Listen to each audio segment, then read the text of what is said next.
One of my mottos is to chase the no's.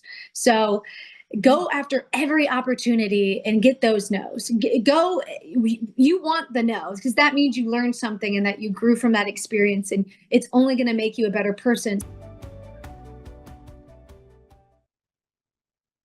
Hello, everyone, and welcome to another episode of Beyond the Bar podcast. I'm your host, Denisa Tova, and today we have someone who's making serious waves in country music. I'm excited to introduce you to Karissa Ella. She's a rising star who's already racked up over, well, at least 1.7 million YouTube views. She just made an unforgettable CMA Fest debut. And she's got I'm really looking forward to getting to know her. I can tell her energy is amazing, but she's got this rare blend of traditional country, soul, modern fire, and she even had the courage to perform He Walked on Water right in front of Randy Travis himself. I can't believe this. She's been turning heads. She's about to drop a new single called Heartbreaker. And I just cannot wait to dive in. Welcome, Karissa. Hello. Thank you so much for having me. See, I can tell. There you go. It's great energy already. Thank you. So let's get right to it. So tell me, you're a Ohio girl who's making waves in Nashville. So tell me something from your childhood that will explain who you are today and what you do.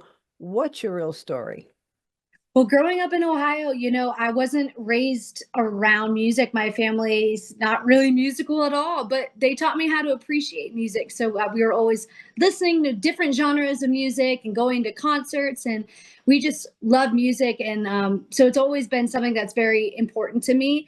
And my family has always pushed me to take singing lessons, to get on stage, do musicals, and to write my own songs. So honestly, it's a dream that I never thought ever could be a reality if it wasn't for my family and all their support. So I moved down to Nashville. I went to college down here. I went to Belmont University and studied music business, the other side of being an artist. And I think I didn't know quite what I wanted to do yet because I was afraid of this dream. I didn't know that it was even possible for someone like me to write my own songs and to play guitar and to sing them and travel the world. And I just didn't know that was possible. And so it turns out you can do whatever you put your mind to and make your dreams a reality. And so that's what's kind of been happening here in Nashville. And I'm just so grateful that for all the support that I've had from my parents in my hometown, that I was able to move down here and really follow through and dream big. This is pretty incredible. There's a lot packed in what you just said, that you talked about your musical family and your parents being so encouraging on your musical path. Do you remember like the earliest experience where you sort of showed tendencies, like, I don't know, grab the hairbrush, and pretended it was a microphone? Like what was the earliest experience that I got think you? for me, one of the earliest experiences was, I would always just be singing and then around the house, my favorite songs, Britney Spears, whatever, Adele, whatever it may be. And then I remember one time my parents kind of stopped me. Also, if they ever asked me to sing, I'd be like, no way, I'm not singing. I won't sing at family functions.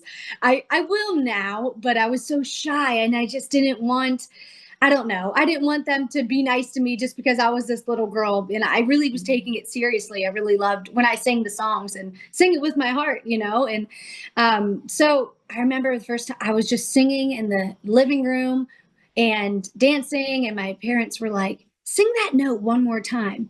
And I was like, no, why? And they're like, no, no, no, seriously, sing it that line again. And so I did reluctantly. And they were like, would you want to be in voice lessons? Is that something that you'd want to, you're interested in?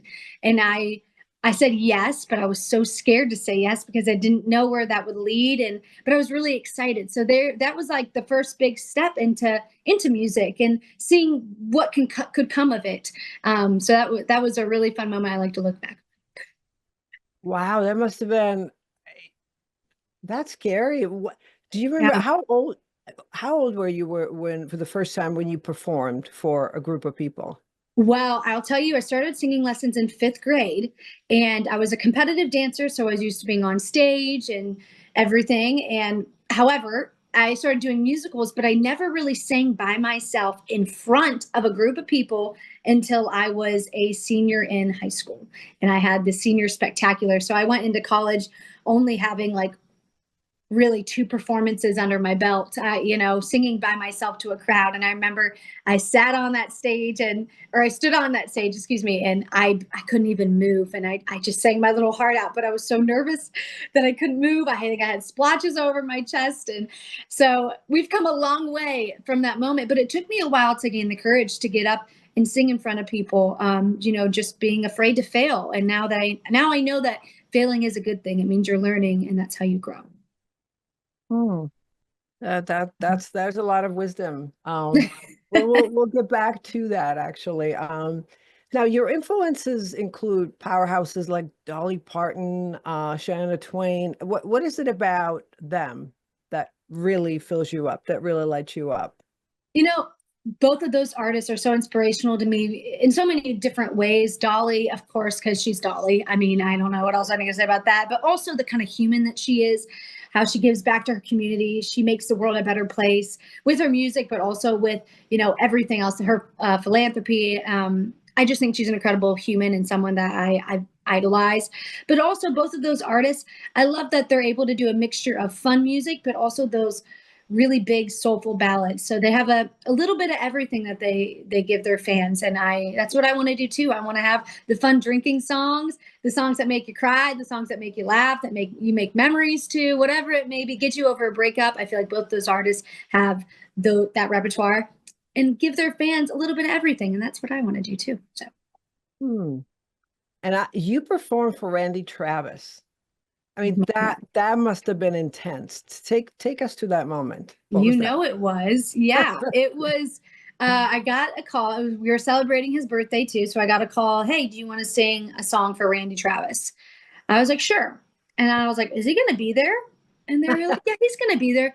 But I didn't think he was going to be sitting right beside me. So we went to the Country Rebel Ranch and we're all set up, me and a couple other artists. And next thing you know, I'm singing a Randy Travis song for Randy Travis. And he's right beside me. And I was trying to play it cool, as cool as you can play it. And I was trying not to be nervous, but my heart, I think that was the first time ever in my life that my heart was beating out of my chest. Like it really felt like that. And I just didn't want to mess up and I wanted to do it justice. And I was so nervous. I think there's a little nerves in the performance, but it is one of the most incredible memories and opportunities that I got to do. And I'm so grateful that I get to look back on it.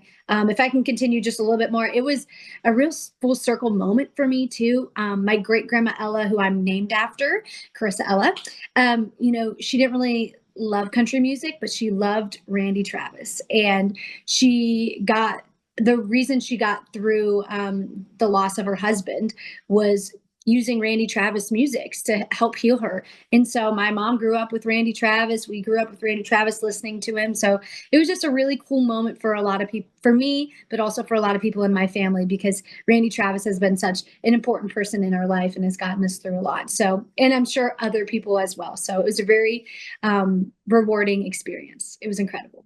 That is incredible. And the backstory, yeah, I have chills. I'm It just was so cool. I know. feeling it. It Oh, was how cool. wonderful. Well, did you actually talk to him? Oh, yes, of course. I've seen him multiple times now. So him and his wife, Mary, are awesome. They're so kind. And, he loves music. He is still with us. He's all here. He goes out to shows. He goes out to writers' rounds in Nashville. He just loves hearing good music. And I think he really appreciated all of us doing a little tribute to him that day. If you had only one powerhouse, someone who inspires you that you could sing with, do a duet with, who would that be? I don't.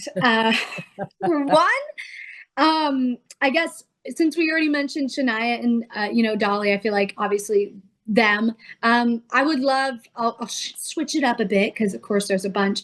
I would love to sing with Miranda, Carrie Underwood, of course. You know, I grew up voting for Carrie Underwood on American Idol and dreaming to be just like her. So I would say she's another one I would love.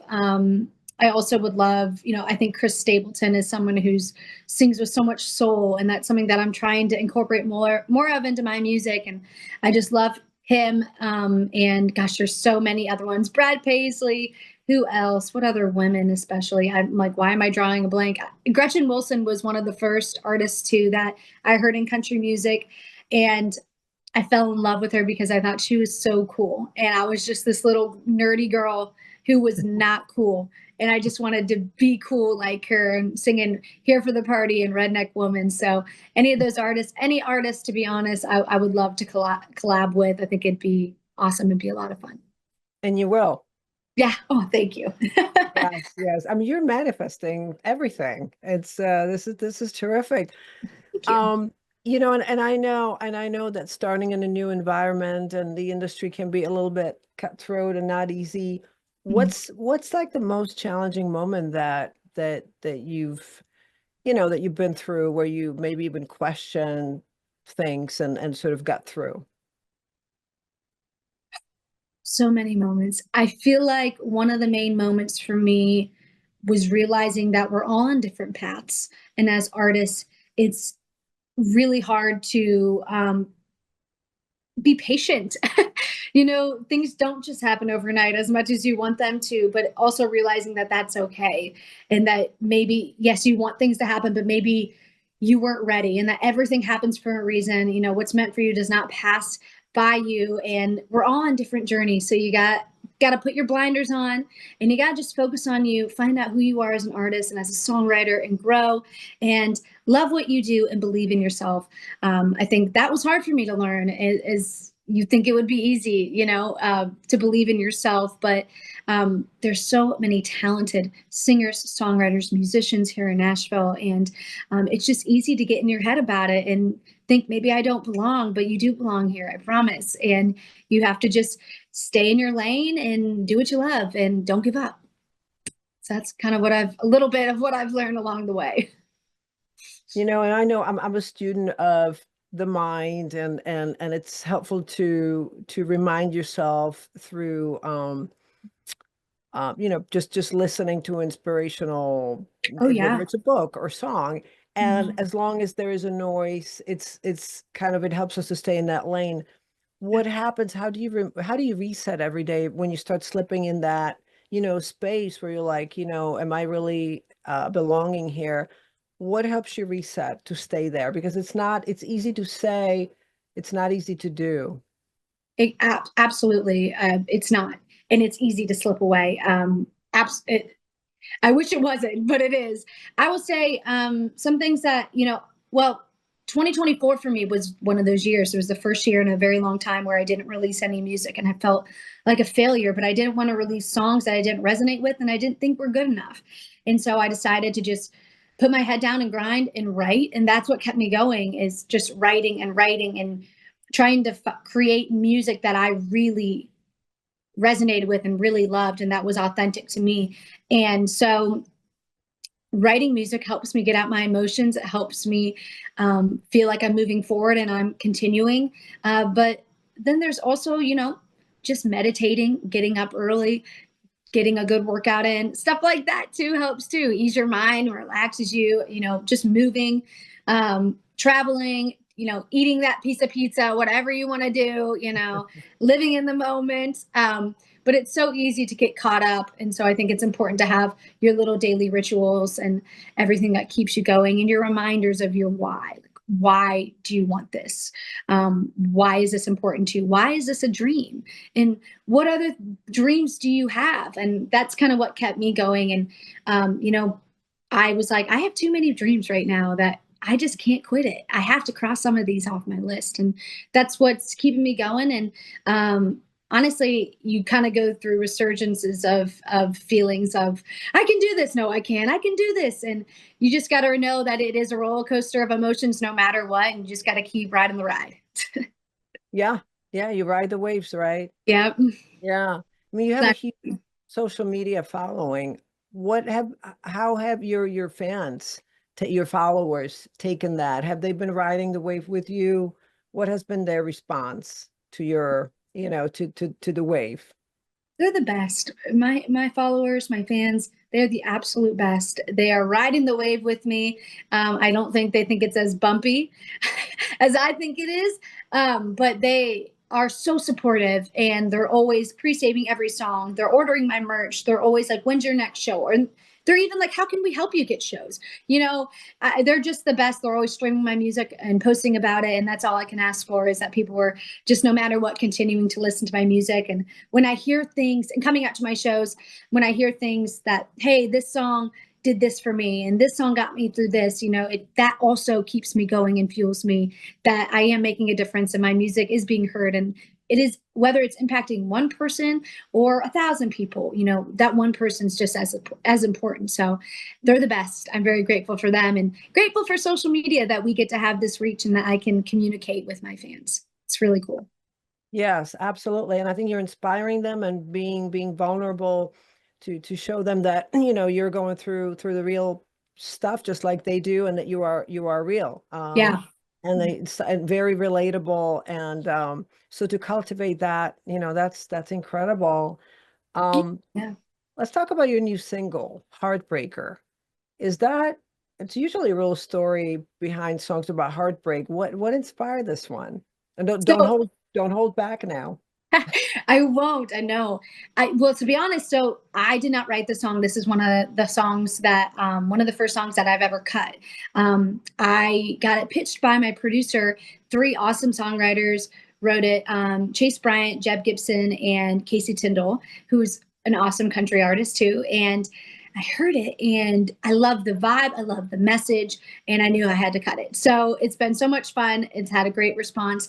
The song is more about, it's more of a woman, and or just more of an empowerment song of leaving a situation that no longer serves you, instead of being like a woe is me breakup song, which we need those and we love those too. Yes. It's more of a, you go girl, you go find yourself again. You lost yourself in this relationship. You don't deserve that. It's time for you to move on. And it's a really hard decision to make sometimes, and you have to be the one to do it. But there's always a light at the end of the tunnel, and there's always better things to come. So that's kind of what Oh, I this love song's that. about.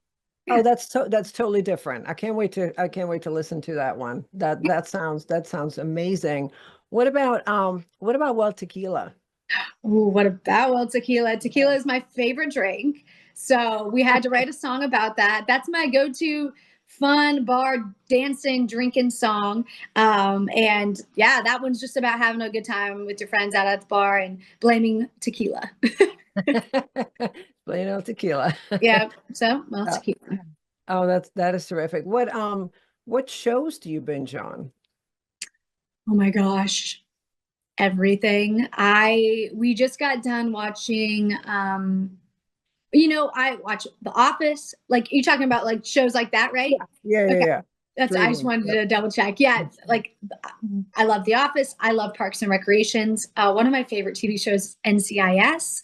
So I love some of the investigative stuff, but then I also love the classic, just feel good shows like The Office and Parks and Recreation. And we just got done binging. Oh, it was a new show I cannot think of, but well, one of my new favorite shows is Traders. That's on Peacock. I'm obsessed with it. I've binged all the seasons, I think, in a few days. It's sad to admit, and we're on the current season, so that's my guilty pleasure right now. Yeah, we started that one. I'm with you. I love NCIS. Are you watching the new series? Not yet. I've restarted it over, so it's just kind of like my background noise right now. But I haven't seen a lot of the newer seasons, so I want to lead up to it. So, have Yeah. you? That's so good. Yes, yeah. So I am watching it as it comes out, and I was skeptical in the beginning because I watched the old ones. Yeah. It's like, and then anytime they come out with a rerun, it's like, I don't know if you can pull it off. But Mhm. so far so good. Yeah, no, I always like to get recommendation, and of course Yellowstone. I don't know if you, So good. Oh yeah, yeah. I yeah. love Yellowstone. No, so good. I've had friends who have had songs in there, which is really cool. And I love Yellowstone. Yep, that's a good one. What other ones are you binging? I need to know. I need recommendations too. White Lotus. Okay, that's when I need to start. I need to start. Oh, it's like bizarre, and it's just in a way it's like twisted and Yeah, like comedic. It's so strange, it pulls you in. Like you can't stop perfect. watching. Oh, I can't Um, wait. yeah, that one is good. And yeah, I can't think right now, but A Landman, same Oh, same director. You watch that? no, but I've heard it's awesome. I think my Oh parents yeah. watched that. Oh, amazing. Yeah, Billy Yeah, Bob they Thornton's said it was really good. great. Yep, yep. So Well, good. I'll have to check. yeah. Now, you know what I'm curious is if this will be sad, but if music suddenly disappeared tomorrow, only for a little bit, but let's just say it did, what would you do? If you couldn't do music, couldn't sing, couldn't write, if you just couldn't do anything in the musical industry. That is really sad. I think if it all went away, I'm not quite sure what I'd do. Honestly, I've never thought about that because I've never really had kind of like a backup plan. I mean, I would love to be a mother one day, and that would be awesome. But when even every time I get sick and I kind of lose my voice, I think I actually do think of that, and I'm like, man, what if it just never came back? And it would just be heartbreaking to me, and it makes you really like think about how you maybe take it for granted sometimes. Yeah. But and everything, it always comes back, but it's a brief moment of like that would really be sad. That would be really horrible. It'd be heartbreaking. But I'm not quite sure. I think I'd be very sad. I don't know. Yeah. I'm sure I'd keep busy. I'm sure I'd keep writing songs if that was still, allowed. But then at that point, you just kind of, I guess, have to pick up new hobbies and move on with your life. And I'm sure I'd pick up crocheting or watercolors and be really bad at it. I'm trying to cook right now, maybe, burn the house down. I don't know. I call it experimenting. We're getting, we never know if there's going to be dinner on the table. I'm working on it. So, I always like to keep myself busy, so I'd find something else to pour into. But yeah, that would really sting. That would not be fun. No, that would not be fun. Oh, but you're That's a great very question. enterprising. So I mean, I'm sure you would pick something up. Cooking. How are you learning how to cook? Are you I'm watching videos or Yeah, just watching videos.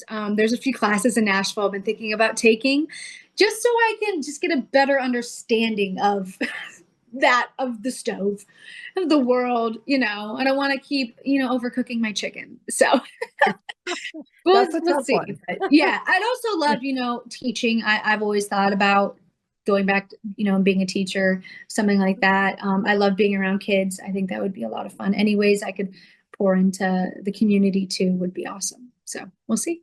There you go. I mean, do you have so much to offer? Great energy, many interests. Um, Thank you. because you've been through so much and sort of paved your way through this industry, what advice would you give to someone who's trying to make it or wondering, I have very strong interest, I am talented, but it's very different to actually earn a living, right? It is. Yeah. Kind of everything that you've learned, what advice would you give someone like that? My best piece of advice for someone who wanted to chase this crazy dream is, the hardest part is getting started. Mm. And everyone wants to do it, but they don't want to start or they don't want to work hard. And my best piece of advice is to go after it and to not hold back, to believe in yourself. And most importantly, one of my mottos is to chase the no's. So go after every opportunity and get those no's. Go, you want the no's because that means you learned something and that you grew from that experience. And it's only going to make you a better person, songwriter, artist, musician, whatever it may be. And that's something that one of the most important lessons that I've learned and has helped me throughout my career. And I take every opportunity I can. If they all might not work out, that's okay. But I walked away with my head held high and learning something new and proud of myself that I pushed myself out of my comfort zone. Always push yourself out of your comfort zone. That's been tough for me to learn too. But mainly, my main piece of advice is to chase the nose and just don't hold back and go after your dreams. Great advice. Wow. You build the resiliency. Yeah. Absolutely. That's Yeah. yes. That is great. And then on a parting, and any sort of on a final note, any parting thoughts, any announcements, anything exciting you have coming up? You have so much going on. Cute. Yeah. Well, this year we definitely do. If you were to ask me last year, I'd be like, I don't know. But we've been working hard all of last year in the studio, writing songs so that we could have a great year this year. We just released Heartbreaker. And then we have a new single coming out on February 28th called Last Call Cowboy. And then from there, we have even more music. So we're going to keep rocking and rolling. It's not going to stop. You can find all my music and all the announcements at Karissa Ella Music on social media, Karissa Ella Music. YouTube videos. We have it all. I'm on TikTok, all the good stuff. So you just follow me there. We have a lot of great shows coming up too. I would love if anyone sees this, check out my music, come on out to a show, and we'll see you hopefully this sometime this year in 2025. But lots of new music coming that I'm very excited about. So can't wait for you guys to hear it. Super, super exciting. Definitely we'll post all the links in the show notes. And oh my gosh, this has been fantastic. Thank you so much. Thank you. Yeah, You're this has been, awesome. you are the real deal. Can't wait to see where this journey takes you. And of course, to all of our viewers and listeners, make sure you hit the subscribe button, you follow us on all the social media. And until next time, stay curious and stay inspired.